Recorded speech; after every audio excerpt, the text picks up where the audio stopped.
Good morning बच्चों। आज हम पार्ट 2 फकीर का उपदेश कहानी का रिवीजन करेंगे और इसके शब्द मैत्री को और क्वेश्चन आंसर को याद करेंगे। इस कहानी में एक बूढ़े फकीर के उपदेश से एक आलसी किसान के जीवन में हुए अद्भुत परिवर्तन को दर्शाया गया है। अब हम इसके जीवन मूल्य को थोड़ा जानेंगे, उसके बाद शब्द मैत्री और क्वेश्चन आंसर रिवाइज करेंगे। मेहनत से ही सफलता मिलती है। अब शब्द मैत्री पढ़ेंगे। फकीर, मुसलमान, साधु। होशियार का अर्थ है चालाक। मशहूर का अर्थ है प्रसिद्ध। महाजन का अर्थ है ब्याज पर पैसे देने वाला। खुद का अर्थ है स्वयं, अपने से। तंग का अर्थ है परेशान। भरोसा का अर्थ है विश्वास। दुर्भाग्य का अर्थ है बुरा भाग्य।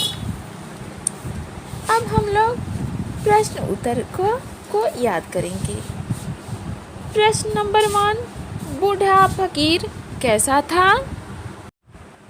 बूढ़ा फकीर होशियार था। प्रश्न नंबर 2, सभी लोग फकीर के पास क्यों जाते थे? उत्तर, सभी लोग फकीर के पास इसलिए जाते थे क्योंकि वह सबको अच्छी सीख देता था। प्रश्न नंबर 3, किसकी खेती कभी अच्छी नहीं होती थी? उत्तर, राम गुलाम की खेती कभी अच्छी नहीं होती थी। प्रश्न नंबर 4, फकीर ने राम गुलाम से दूसरे दिन क्या कहा? उत्तर, फकीर ने राम गुलाम से दूसरे दिन कहा, तुम्हारे भाग्य का भेद सिर्फ आओ और जाओ में है। अब प्रश्न नंबर ख, वाक्य सही है या गलत निशान लगाइए।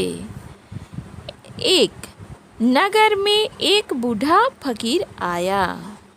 गलत, क्योंकि बूढ़ा फकीर नगर में नहीं आया था, बूढ़ा फकीर गांव में आया था। 2, वह बड़ा होशियार फकीर था। सही। 3, राम गुलाम खुद ही खेतों पर जाता था। गलत, क्योंकि राम गुलाम खुद खेतों पर नहीं जाता था।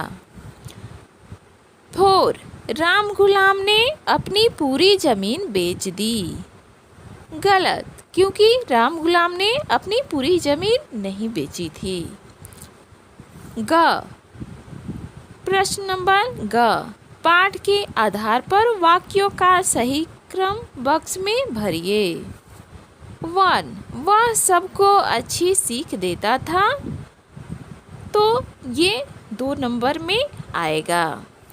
2, अब आधी ज़मीन ही उसके पास रह गई थी, तो ये 3 नंबर में आएगा।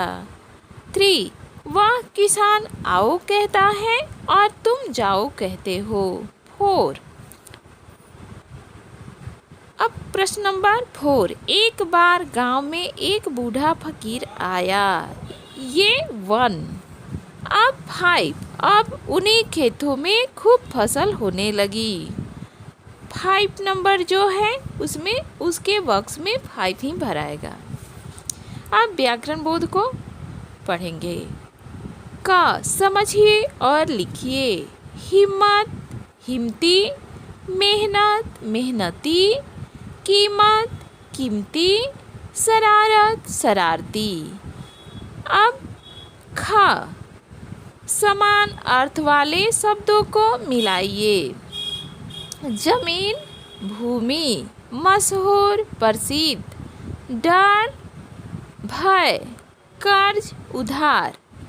अब ग, पाठ में से नुक्ता लगे शब्दों को ढूंढकर लिखिए। 1, कर्ज। 2, जमीन। 3, फकीर। 4, कीमत।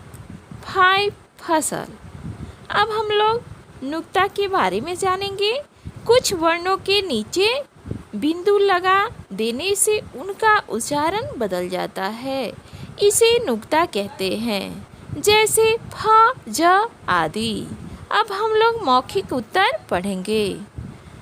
प्रश्न नंबर 1, खेत में अच्छी पैदावार कब होती है? तो खेत में जब किसान खुद मेहनत करता है तब अच्छी पैदावार होती है। प्रश्न नंबर 2, वर्षा ऋतु के महीने कौन कौन हैं? तो वर्षा ऋतु के महीने जुलाई, अगस्त, सितंबर हैं। प्रश्न नंबर 3, सबसे ज़्यादा गन्ना किस देश में होता है? तो सबसे ज़्यादा गन्ना ब्राज़ील में होता है। प्रश्न नंबर 4, 1 मई को कौन सा दिवस मनाया जाता है? तो 1 मई को मजदूर दिवस मनाया जाता है। बच्चों, ऐसे ही हम लोग याद करेंगे तो फुल में फुल मार्क्स आएगा। Thank you. आपका दिन शुभ हो।